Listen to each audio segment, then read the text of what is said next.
कोडरमा के इंडिया गठबंधन के प्रत्याशी विनोद सिंह के नामांकन में शामिल होने गिरिडीह पहुंचे मुख्यमंत्री चंपई सोरेन और भाकपा माले के राष्ट्रीय महासचिव दीपांकर भट्टाचार्य का जनसभा बुधवार को पपड़वाटा फुटबॉल मैदान में हुआ। इस दौरान जनसभा में सीएम के साथ गांधी प्रत्याशी कल्पना सोरेन, राज्यसभा सांसद सरफराज अहमद, कोडरमा प्रत्याशी विनोद सिंह, आरजेडी नेता गौतम सागर राणा के साथ गिरिडीह इंडिया गठबंधन के नेता सतीश केडिया, धनंजय सिंह, राजेश यादव, राजेश सिन्हा, कृष्ण मुरारी शर्मा समेत कई नेता और कार्यकर्ता शामिल हुए। इस दौरान जनसभा को संबोधित करते हुए सीएम चंपई सोरेन ने कहा कि देश में झारखंड का पहचान खनिजों वाले प्रदेश के रूप में जाना जाता है, लेकिन मोदी सरकार ने श्रम कानून में बदलाव कर इस राज्य की परिभाषा ही बदल दिया है।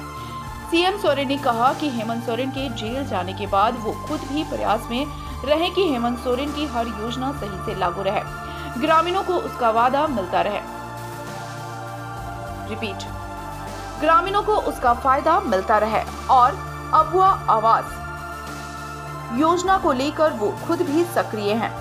गांव-गांव तक अबुआ आवास योजना को पहुंचाने का लक्ष्य है और इस दिशा में राज्य सरकार तेजी से काम भी कर रही है। इधर जनसभा को संबोधित करते हुए माले के राष्ट्रीय महासचिव दीपांकर भट्टाचार्य ने 2024 के चुनाव को देश की सबसे बड़ी लड़ाई बताते हुए कहा कि हर हाल में इंडिया गठबंधन को इस लड़ाई को जीतना है, क्योंकि मोदी सरकार के आने के बाद देश का हाल भयावह होना तय है। राष्ट्रीय महासचिव दीपांकर भट्टाचार्य ने कहा कि मोदी सरकार से अब चुनाव आयोग भी भयभीत दिख रहा है, जिसका उदाहरण है सूरत में एक कांग्रेस प्रत्याशी द्वारा खुद का नामांकन रद्द होना और इसी तरह मध्य प्रदेश के एक और कांग्रेस प्रत्याशी द्वारा खुद का नामांकन वापस लेना। दीपांकर भट्टाचार्य ने कहा कि पीएम मोदी बड़ी बड़ी बातें करते हैं लेकिन मणिपुर भूल जाते हैं। माले के राष्ट्रीय महासचिव दीपांकर ने मौके पर मोदी सरकार पर भड़ास निकाला और कहा कि सूरत और मध्य प्रदेश जैसे मामले अभी चुनाव में आते रहेंगे, लेकिन भाजपा को साउथ में हाफ और नॉर्थ में साफ करने के फॉर्मूले पर इंडिया गठबंधन को काम करना होगा, तभी देश को बचाने वाले इस लड़ाई को जीतना होगा। इधर जनसभा को कई नेताओं से संबोधित किया। संघर्ष होने के बाद ही भारत आजाद हुआ, लोकतंत्र प्राप्त हुआ। और आज जिस दिन से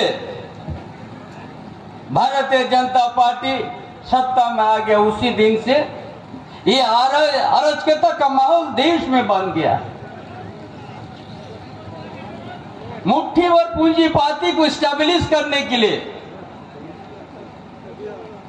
2 दर्जन भी पूंजीपति नहीं होंगे, उनके लिए भारतीय जनता पार्टी काम कराया और झूठ का झूठ बोल के जनता से वोट लेते जा रहा है। उन्होंने मुझे यही कहा, तुम जाओ, तुम इसलिए जाओ, लोगों को ये एहसास मत होने देना कि हेमंत सोरेन जेल के अंदर में है। मैंने पूछा क्यों?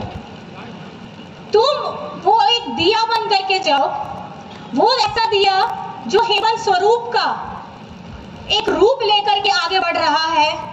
भले ही मुझे 4 दीवारी के अंदर में कैद कर दिया हो, मुझे मेरी सोच को ये लोग कैद नहीं कर सकते हैं, क्योंकि कैद उनको किया जाता है जो डरपोक होते हैं और जिसमें डर और भय रखा होता है वो तड़पता है कि जेल के अगर अंदर बंद भी है तो मैं बहुत तड़प रहा हूं, मुझे जेल से बाहर आना है। लेकिन एक तरीके से देखा जाए तो वो तड़प कहीं ना कहीं आपके अंदर हेमंत सोरेन जी की आवाज के में था, जिसमें मैंने महसूस किया कि यहाँ पर में झारखंड का हर एक व्यक्ति बैठा हुआ है और हेमंत जी के अंदर से यही बात आती है कि किस तरीके से हमारी केंद्र सरकार जो बैठी हुई है वो झारखंड के साथ हमेशा सौतेला व्यवहार करती रही है।